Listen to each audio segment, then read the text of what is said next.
He's kind of a world-weary figure, I suppose, in Diana's life, at least, in Wonder Woman's life. And he's seen a lot and seen the ravages of the First World War. Not much is given in terms of his backstory, but you can tell that he's just seen a fair bit of pain.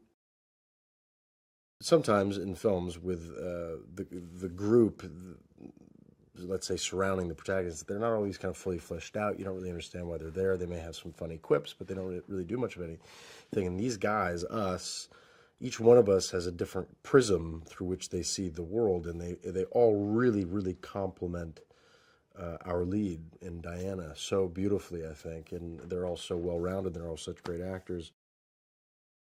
Patty is a pretty incredible human being, and to sit across from her and to hear her, I mean, she acted out essentially the entire film for me. I'm over the course of 2 hours at lunch, acted out the entire film, and she is so passionate, and she is so specific, and she's so articulate. I pretty much would have said yes just for her alone.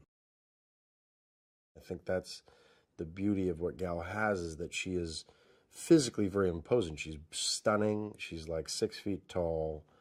She's super strong, kind of emotionally, and her presence is very captivating. But she also, at the same time, has this beautiful spirit to her that's very, and I know she hates me saying this, but it's like, it's not childlike, but it's very open and warm and inviting, and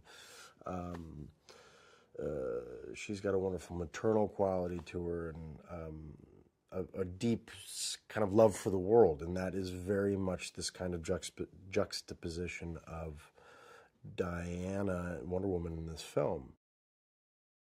At every mention of Ares along the way that Diana throws at him, that she has to meet the god of war and defeat him, I think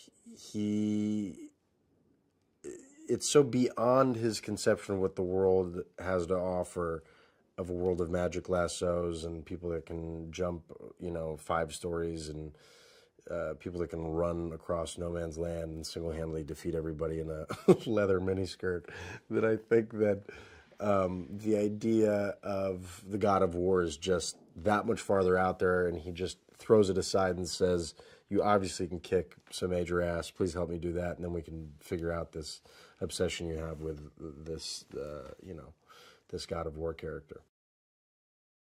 It's a very modern telling of this story. It's beautifully rendered.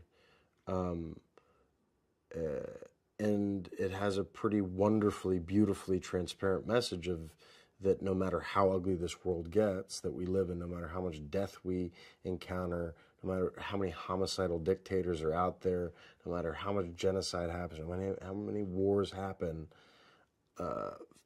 there is still hope in the best parts of ourselves to be good and to protect one another and to do right by one another. That's what we should hold on to, and that's what she represents. So she's not just your regular, I guess, everyday superhero that just because of X, Y, and Z capabilities with, capes and whatever, that they can defeat the bad guy. Not only can she defeat the bad guy, but she has a powerful, loving spirit aside from that is, she's a savior in many ways. She sees the best parts of ourselves.